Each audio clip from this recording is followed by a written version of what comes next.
और यहाँ पर उपस्थित सभी नन्हे मुन्ने बच्चे एवं माताओं बहनों और मेरे सम्मानित साथी और मेरे नौजवान साथी, आप सबका बहुत बहुत धन्यवाद कि आप लोगों ने रविदास जयंती के इस पावन पर्व के उपलक्ष्य में इस मंझरिया पठान में जो है आप लोगों ने अपना उपस्थिति दर्ज करवाने का काम किया। बहुत बहुत धन्यवाद आप सबका।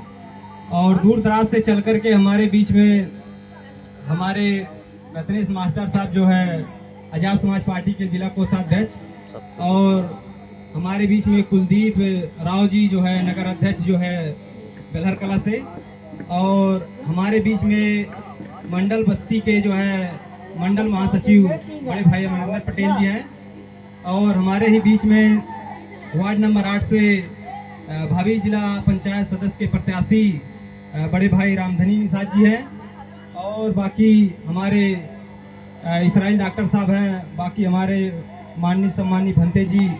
मैं आप सबका बहुत स्वागत अभिनंदन करता हूं, और आप सभी का एक बार मैं तहे दिल से मैं सूरज कुमार आप सबका बहुत बहुत धन्यवाद देता हूं कि आप सबने एक छोटे से कार्यक्रम में जो है आप सब लोग सामूहिक रूप से इकट्ठा होने का काम किया। आप सबका बहुत बहुत धन्यवाद। जैसा कि आप सबको पता होगा कि समय के अनुसार से जो महापुरुषों ने इस धरती पर जन्म लिया और इस समाज के लिए जो त्याग बलिदान दिया, वो हमारे लिए बहुत ही सौभाग्य की बात है कि आज हम लोग अगर महफूज हैं तो इन्हीं संतों गुरुओं महापुरुषों की वजह से महफूज है।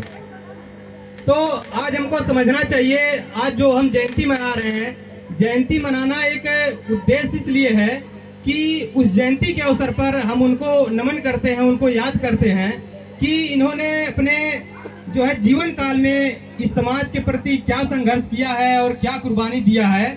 उस चीज को सबसे पहले हमको जानने की जरूरत है, क्योंकि ये एक ऐसे अपने समाज के संत रहे हैं कि इन्होंने जो है इस समाज को एक करने के लिए उन्होंने एक नारा दिया कि जात पात जो है, भेदभाव, ऊंच नीच, इन सब चीजों को ये नहीं मानते थे। इनका मानना यह था कि इस धरती पर जिसने जन्म लिया, चाहे वो पुरुष हो चाहे वो महिला हो, सब एक समान है उनके नजर में, उनके दृष्टिकोण में, और यही होना भी चाहिए। जो मनुष्य के रूप में अवतार लिया, असल में वो मनुष्य का ही जीवन उसको जीना चाहिए, ना कि जात पात, ऊंच नीच, ये सब जो भेदभाव है। ऐसे ऐसे संत गुरु महात्मा इस धरती पर पैदा हुए और इन सब चीजों को जो है उन ना मान करके इस समाज को एक करने के लिए एक अलग संदेश दिया। तो इस अवसर पे आज हम लोग यहाँ इकट्ठा हुए हैं, तो हमको ये चीज समझना चाहिए, सबसे ज्यादा हमको इस चीज के बारे में जानकारी निकालना चाहिए कि इन्होंने अपने जीवन में क्या त्याग बलिदान किया है। तो जैसे कि आपने बाबा साहब का जीवन अगर आपने देखा होगा, तो बाबा साहब ने अपने 4 बच्चों की कुर्बानी दी है इस समाज के लिए। तो उस समाज का हमारा भी जो है कर्तव्य बनता है और उस समाज का भी कर्तव्य बनता है कि उनके बताए हुए रास्ते पर हम चलने का काम करें। और एक विशेष बात, ये जो आज छोटा सा कार्यक्रम रखा गया है, माननीय जो हमारे आजाद समाज पार्टी के कार्यालय प्रभारी जी हैं धर्मेंद्र भाई, मैं उनका शुक्रगुजार हूँ और उनका मैं बहुत बहुत धन्यवाद करता हूं कि आपने इस योग को समझा और यहाँ पर अपने प्रांगण में जो है लोगों को आमंत्रित किया। आपको तहे दिल से बहुत बहुत धन्यवाद मेरे भाई।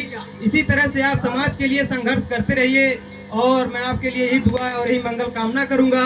बाकी यहाँ आए हुए सबका बहुत बहुत धन्यवाद। और विशेष रूप से हमारी माताओं को मैं एक चीज ये कहना चाहूंगा कि सबसे पहले आपको एक काम ये करना है कि अपने बच्चों के ऊपर ध्यान आपको देना है, क्योंकि अगर बच्चे पढ़ लिख लेंगे तभी इस चीज को, इस मिशन मूवमेंट को हम पूरा कर सकते हैं। जो बाबा साहब का सपना था, जो सतगुरु रविदास जी महाराज का सपना था, जो ज्योतिबा राव फूले का सपना था, जो तथागत गौतम बुद्ध का सपना था, वो सपना तभी साकार हो पाएगा जब उनके बताए हुए रास्ते पर हम लोग चलने का काम करेंगे। और ये जन्म जयंती मनाने का तभी वो कर्तव्य हम लोगों का सार्थक हो पाएगा, उनका जयंती तभी सार्थक माना जाएगा जब हम उनके बताए हुए रास्ते पर चलने का काम करेंगे। और जो हमारे यहाँ नन्हे मुन्ने जो बच्चे हैं, उनसे भी मेरा कहना है कि आप लोग बेटा खूब मेहनत से पढ़िए। ये जब तक आप पढ़ेंगे नहीं तब तक समाज में कुछ बदलाव नहीं होगा। आज हम लोग देखिए क्रांति के रास्ते पर चल पड़े हैं और इस समाज को जोड़ने के लिए हम लोग दिन रात संघर्ष करते हैं। हम चाहते हैं कि इस समाज का जो स्थिति बदले। आपने देखा होगा जो पढ़े लिखे लोग होंगे हमारे सामने, वो इस चीज को जानते हैं कि अभी अभी सरकार जो है ये कि यूजीसी का एक कानून नियम जो है लागू किया इस देश में और लोगों ने जम करके उसका विरोध किया है। वो नियम कानून 85% के हित में है और ये सरकार भी चाहती है और मैं तो मानता हूं कि सरकार पहली बार लोगों के ऊपर ध्यान रख करके सरकार ने जो है समाज को एकजुट करने के लिए और मजबूत करने के लिए इस कानून को लागू किया। लेकिन देखिए ये भी कोर्ट में मामला चला गया जो इस समाज के हित में होना था।